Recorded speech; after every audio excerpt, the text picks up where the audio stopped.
بسم اللہ الرحمن الرحیم۔ السلام علیکم، ویلکم ٹو ہم کہانی۔ پلیز ناول کو لائک کر دیجئے، اگر آپ نیو ہیں تو سبسکرائب ضرور کر دیجئے۔ چلتے ہیں ناول کی طرف۔ مجھے اب اس لڑکی کو کوئی پرواہ نہیں، اس لڑکی کی کوئی پرواہ نہیں۔ تم اسے چاہتے ہو، وہ تمہاری بیوی ہے اور اب تمہارے بچے کی ماں، بس اس سے زیادہ کچھ نہیں۔ وہ یہاں رہے یا کہیں اور، تمہاری مرضی، آئی ڈونٹ کیئر۔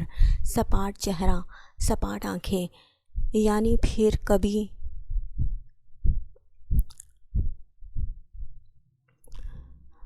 ان کا وہی غرور تھا۔ اہلیار نے گہری سانس لی۔ اہلیار، ناؤ یو گو، تم جا سکتے ہو، کچھ اور کہنے کی ضرورت نہیں۔ اسے منہ کھولتے دیکھ کر نگار نے بہت ہی سرد پن سے ٹوکا تھا۔ اہلیار ایک جھٹکے سے اٹھ کر کھڑا ہو گیا۔ جانے سے پہلے ایک بات سن لو، میں تمہاری بیوی سے نفرت کرتی تھی اور کرتی رہوں گی، یعنی اب بھی وہ اپنی ضد پر قائم تھی۔ اہلیار کو صحیح معنوں میں بہت تکلیف پہنچی تھی۔ ممی، اسے پھر سے گہرا صدمہ لگا۔ میری پوری بات سن لو ایلی، نفرت اپنی جگہ، مگر اب مجھے اس سے کوئی لینا دینا نہیں۔ تم اب پرسکون رہو، میں اب اپنی نفرت اس پر نہیں نکالوں گی، تمہاری زندگی میں کوئی دخل نہیں دوں گی بغیر اسے دیکھے۔ وہ سپاٹ و سخت لہجے میں بولی تو اہلیار کے دل میں پہلی بار سکون کی لہر دوڑی تھی۔ وہ کم سے کم اب کوئی انتہائی قدم نہیں اٹھائیں گی، اور یہ وہ اپنے منہ سے کہیں یا نہ کہیں، مگر یہ صرف اس کے لیے کہا تھا، صرف اس کی محبت میں۔ اہلیار انہیں دیکھتے ہوئے مڑ کر ان کے روم سے باہر نکل آیا۔ سورج کی کرنیں ہاسپٹل کے پردے سے چھن چھن کر اندر آ کر ہاسپٹل روم کو روشن کرنے لگی تو فائق صاحب کی آنکھ کھل گئی۔ آنکھوں کو روشنی سے بچانے کے لیے انہوں نے دھیرے سے کروٹ بدلی تھی تو سب سے پہلے نگاہ بیڈ کے قریب ہی کرسی پر بے آرامی سے سوتے اہلیار پر پڑی۔ کرسی کی پشت پر سر لگائے اور اپنی لمبی لمبی ٹانگیں پھیلائے ہوئے وہ بے آرام سو رہا تھا، بے خبر سو رہا تھا۔ گردن ایک طرف کو لڑک گئی تھی، روشن آنکھیں بند تھیں۔ وہ قدرے غیر آرام دہ حالت میں سویا ہوا تھا۔ فائق صاحب محبت سے اسے دیکھے جا رہے تھے۔ ایک ہفتے سے زیادہ ہو گیا تھا انہیں ہاسپٹل میں رہتے ہوئے، اور وہ روز یہی اس کے پاس ہی رہتا۔ آفس، گھر، کہیں بھی جانا اس نے بالکل چھوڑا ہوا تھا۔ رات اس کے پاس بھی وہی ہوتا، بس پہلی رات اس نے مبین صاحب کو ان کے پاس رہنے دیا تھا، پھر اس کے بعد وہ رات دن ان کے پاس تھا۔ اس معاملے میں کسی کی بھی نہیں سنی تھی اس نے۔ ثاقب نے چھیڑا بھی تھا کہ بیوی سے دوری کیسے برداشت کر لوگے، تو ہنس کر اس نے جوابی کارروائی کی تھی، بیوی سے دوری مجھے جھیلنے دیں، تبھی اسے پتہ چلے گا کہ میں واقعی اپنے ڈیڈ کا فرما بردار بیٹا ہوں۔ اس کے کہے گئے جملے یاد آئے تو وہ اسے دیکھتے دیکھتے ہولے سے ہنس دیے۔ سمین سے دوری برداشت نہیں، مگر اس کے لیے وہ اس سے دور بھی رہ رہا تھا، اور ان کی اپنی بیٹی سمین اس حالت کے باوجود بھی صبح سے رات تک وہ ان کے پاس رہتی، بھولی بھالی سی حسرت سے ان کو دیکھتی، مگر فائق صاحب اب بھی دل میں چھپے اپنے پیار کو ظاہر نہیں کر پائے تھے۔ شاید اب بھی وہ خود کو گنہگار سمجھتے تھے۔ انہیں لگتا تھا نوشی نے انہیں معاف نہیں کیا ہے۔ جو ان کے اور ان کی بیٹی کے درمیان اب بھی فاصلے تھے، ایک جھجک تھی۔ نگار کی طرف سے اب بھی انہیں خدشات تھے، مگر اہلیار کے یقین پر وہ چپ تھے۔ مبین بھی یہیں ٹھہرا ہوا تھا، اس لیے وہ مطمئن سے تھے۔ Good morning sir. ابھی وہ سوچوں میں ہی غرق تھا کہ نرس روز کے چیک اپ کے لیے اندر آ گئی۔ انہوں نے نرس سے سر ہلا کر جواب دیا، السلام علیکم۔ فری ہوتے ہی وہ آئی تھی اور فائق صاحب کے چہرے پر رونق آ گئی۔ وعلیکم السلام۔ فائق صاحب اٹھنے لگے تو نرس نے انہیں اٹھنے میں مدد دی تھی، ان کی پشت پر تکیہ لگا کر انہیں سہارا دے دیا۔ کیسی طبیعت ہے آپ کی؟ سمین ہر روز کی طرح سمجھتے ہوئے پوچھ رہی تھی۔ ہاتھوں میں لیا شاپر اس نے سائڈ ٹیبل پہ رکھ دیا۔ الحمدللہ، تم بتاؤ سمین، تم ٹھیک ہو نا؟ طبیعت کیسی ہے؟ اور نگار کی طرف سے کوئی پریشانی تو نہیں ہے نا؟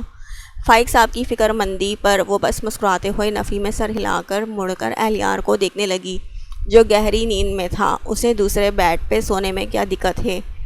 روز یہیں چیئر پر ہی ملتا ہے۔ سمین سب چھوڑ چھاڑ کر اہلیار کی فکر میں مبتلا ہوئی۔ اس قدر بے آرامی سے وہ کرسی پر سو رہا تھا کہ اسے دیکھ کر سمین کا دل بے قرار سا ہو گیا۔ تمہیں باہوں میں بھرے بغیر نیند نہیں آتی ہے نا، اسی لیے بیڈ پر نہیں سو رہا؟ نیند میں ڈوبی اہلیار کی آواز، آنکھیں بند تھی اور رومانس شروع۔ فائق صاحب ایسے ہی بن گئے جیسے سنا ہی نہیں، اور نرس مسکراتی ہوئی نکل گئی۔ سمین خفا ہونے کے ساتھ ساتھ شرمندہ بھی ہو گئی۔ ایلی ہوش میں آ کر اب اٹھ جاؤ، دانت پر دانت جمائے چپکے سے فائق صاحب کی طرف دیکھا۔ ایلی کا بچہ نیند میں کہیں شروع نہ ہو جائے۔ تم ہوش میں آنے دو تب نہ آؤں نا ہوش میں، تمہارے عشق میں اب تک بے ہوش پڑا ہوں اور تمہارے لبوں، اللہ یہ اسے آج کیا ہوا ہے۔ سمین نے فوراً اس کی فرش پر پھیلی لمبی لمبی ٹانگ پر اپنی ہیل والی جوتی گاڑ دی۔ نیند میں بھی ایسی افتاد پر اہلیار نے ہڑبڑا کر فوراً سیدھے ہو گیا اور بمشکل آنکھیں کھول کر سامنے دیکھا۔ آنکھیں دکھاتی اور خونخوار بنی اس کی محبوب بیوی اور آنکھیں بند کیے لیٹے ہوئے فائق صاحب، مگر مشکل سے مسکراہٹ چھپاتے۔ اہلیار کو اب ہوش آیا تھا، لیکن اسے شرمندہ کیا ہونا تھا۔ بس شرمندہ ہو کر اس نے ہاتھ اوپر کرتے ہوئے ایک انگڑائی لی اور اپنی گردن ادھر ادھر گھمانے لگا۔ سمین اسے گھور رہی تھی، کیسا معصوم بن گیا ہے اب یہ، جیسے ابھی کچھ دیر پہلے کچھ بکواس ہی نہیں کی تھی۔ بیڈ پر سونا منع ہے، اسے گردن گھما گھما کر دباتے دیکھ کر سمین نے غصے سے ٹوکا تھا۔ نہیں، تمہارے بنا بیڈ پر نیند، میرا مطلب ہے ڈیڈ کے پاس رہنا ہے، انہیں کب کیا ضرورت پڑ جائے۔ اس لیے وہ شاید پھر سے شروع ہو جاتا کہ ایک بار پھر پڑنے والی پیر پر ہیل کی نوک نے زبان کو سنبھالنے کا سگنل دے دیا۔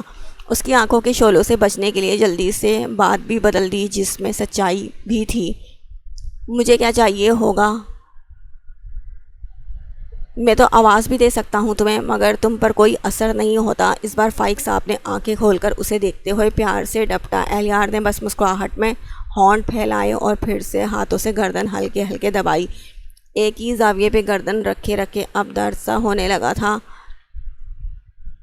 منع مت کرو تم، یہ دوسرا بیڈ مریض کے ہمراہ کے لیے ہی لگا ہوا ہے، ضروری ہے یہیں سونا، اتنی بار ٹوکا ہے مگر ہر صبح یہیں چیئر پر ہی ملتے ہو۔ اسے گردن ادھر ادھر گھماتے ہوئے دیکھ کر انہوں نے پھر سے پیار سے ڈپٹا تھا۔ اوکے، مسکراہٹ کے ساتھ فرما برداری سے کہا گیا۔ اہلیار نے بیڈ پر بیٹھی سمین کو دیکھا، اسے ڈانٹ پڑتے دیکھ کر محترمہ کی مسکراہٹ ہی نہیں چھپ رہی تھی، وہی روز کا اوکے اوکے ہوگا تمہارا، تمہیں نیند کیسے آ جاتی ہے۔ فائق صاحب اچھے سے اسے ڈانٹنے کے موڈ میں تھے، اپنی وجہ سے اہلیار کی بے آرامی اچھی نہیں لگتی تھی۔ یہاں محبوب بغیر نیند کس کمبخت کو آتی ہے۔ اہلیار سمین سے نظر ہٹا کر ہولے سے بڑبڑایا، مگر آواز مدھم ہی تھی کیونکہ دوبارہ ہیل کی نوک نہیں کھانی تھی۔ ٹیک لگا کر بیٹھے فائق صاحب کی طرف دیکھ کر ہونٹ مسکراہٹ میں پھیلا کر پھر سکوڑ لیے، یعنی یہ فائق صاحب کے لیے یہ اشارہ تھا کہ آپ پیار سے ڈانٹ لیں، وہ سکون سے سن رہا ہے۔ ایک تو رات میں کسی اور کو رکنے نہیں دیتے، میرے پاس مبین ہے، ثاقب ہے، کوئی بھی رک سکتا ہے، مگر نہیں تو نہیں، مانتا ہی نہیں یہ لڑکا۔ اس کی مسکراہٹ پر انہوں نے اسے گھورا۔ آپ کی بیٹی کو آپ کے داماد سے دوری بہت پسند ہے، اسے تڑپانے کے لیے یہی اپنے شوہر کو اپنے ایک ابا کے پاس چھوڑ کر دوسرے ابا کے ساتھ بھاگ جاتی ہے، اسی لیے آپ کے پاس ٹھہرنے کی ضرورت پڑ گئی ہے۔ اس کی شوخی پر سمین کی آنکھیں پھیل گئیں۔ سمین کو اس سے یہ امید نہیں تھی وہ فائق صاحب سے ایسا بولے گا، وہ بھی ایسا نرا سفید جھوٹ۔ اہلیار نے سمین کے کھلا منہ اور پھٹی آنکھیں دیکھ کر بہت شوخی سے اسے آنکھ ماری تھی۔ فائق صاحب نے اپنی مسکراہٹ دبائی۔ آج بہت دنوں بعد وہ پرانے اہلیار جیسا لگا تھا، سمین کو خوب ستانے والا۔ مذاق مت کرو ایلی، فائق صاحب نے مصنوعی خفگی سے اسے بس گھورکا تھا۔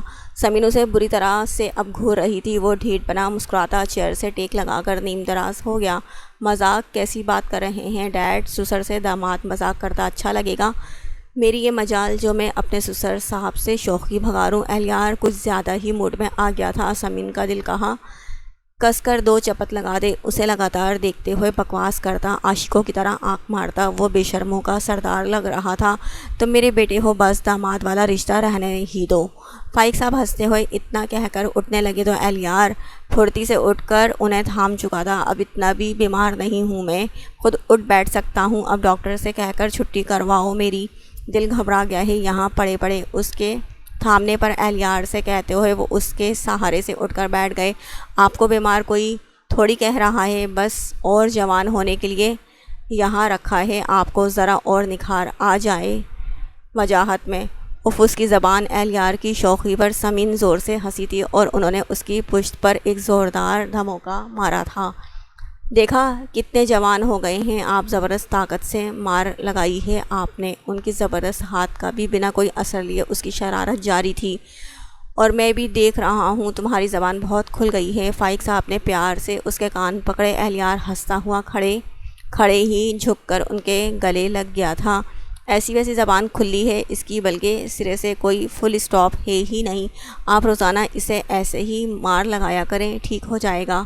سمین اہلیار کی چھوڑی کرسی خود سنبھال کر بیٹھتی ہوئی اہلیار کا لاڈ دیکھ کر تپ کر بولی، تم تو ہو ہی میری اہمیت سے خار کھانے والی۔ اہلیار کی جوابی کارروائی پر فائق صاحب فوراً بولے تھے، اچھا بس تم دونوں شروع مت ہو جانا۔ ان کے ڈپٹنے سے دونوں جلدی سے خاموش ہو گئے۔ انکل کے ساتھ ہی آئی ہو یا بھائی چھوڑ گئے ہیں؟ اس بار سنجیدہ ہو کر سمین سے سادگی سے پوچھتے ہوئے وہ فائق صاحب کو چھوڑ کر سیدھا ہو گیا۔ نہیں بابا آئے ہیں ساتھ، مگر کوئی کال آ گئی تھی ان کی، وہیں گراؤنڈ میں رک گئے وہ۔ سمین سادگی سے بتاتے ہوئے اسے ہی دیکھ رہی تھی۔ سمین کے بتانے پر وہ سر ہلا کر اس کا لایا ہوا شاپر کھول کر اس میں سے جوس کا پیکٹ نکال چکا تھا۔ جوس کے 2 گلاس بھر کر اہلیار نے پہلا گلاس فائق صاحب کو دیا اور دوسرا سمین کی طرف بڑھایا۔ میں نہیں پی رہی، بڑی ماں اور بھابھی نے گلے تک ٹھسا کر مجھے یہاں آنے دیا ہے، اور کچھ گیا تو سب باہر نکل آئے گا۔ اہلیار نے بس اسے دیکھتے ہوئے اس کی منہ بنا کر بولی ہوئی ساری باتیں آرام سے سنی، مگر جوس کا گلاس والا ہاتھ اسی طرح اس کی طرف بڑھاتے ہوئے پینے کا اشارہ دیا۔ میں سب الٹ دوں گی، سمین نے پھر دھمکی دی۔ فائق صاحب مسکراتے ہوئے اپنے گلاس سے سپ لے رہے تھے۔ جتنا تم الٹ دو گی میں اس سے زیادہ تمہیں پھر سے بقول تمہارے ٹھوس دوں گا۔ چلو شاباش پکڑو گلاس۔ اس کی دھمکی پر بھی کوئی اثر نہیں ہوا تو سمین نے رونی صورت بنا کر گلاس پکڑا۔ ایسی کیوٹ سی صورت مت بناؤ، میں واش روم سے واپس آؤں تو فنش ہو چکا ہو۔ اس کی شکل پر ڈھیروں پیار آ رہا تھا، مگر ڈیڈ کی موجودگی کی وجہ سے وہ خود پر قابو رکھتا پیار والی سختی سے کہتا آرام سے چلتا ہوا واش روم کی طرف جانے لگا، مگر جاتے جاتے بھی فائق صاحب سے نظر بچا کر خود کو گھڑتی سمین کے گال چٹکی میں دبا کر نوچ کر ہی دم لیا تھا۔ اس نے گال اتنی تیز نوچا تھا کہ سمین بہت مشکل سے اپنی چیخ دبا پائی تھی۔ گال سہلاتے ہوئے بری طرح سے اس کی پشت کو گھورا تھا۔ دل دل میں 1000 گالی بھی دے ڈالی۔ اہلیار دل میں ہنستا ہوا واش روم میں گھس گیا۔ کیا ہوا بیٹا، چپ کیوں ہو؟ فائق صاحب نے خاموش بیٹھی واش روم کے دروازے پر نظر رکھے سمین سے پوچھا۔ جی کچھ نہیں، وہ گالوں پر ہاتھ رکھے رکھے زبردستی مسکرائی۔ دل تو کہہ رہا تھا واش روم میں گھس کر اسے جوتے مارے، مگر لاچاری سے وہ آہستہ آہستہ گلاس سے جوس کے سپ لیتے ہوئے خالی کرنے لگی۔ سمین ایک بات سچ سچ بتانا، وہ جوس پی چکی؟ تو انہوں نے ایک دم سے سنجیدہ ہو کر سمین سے کہا۔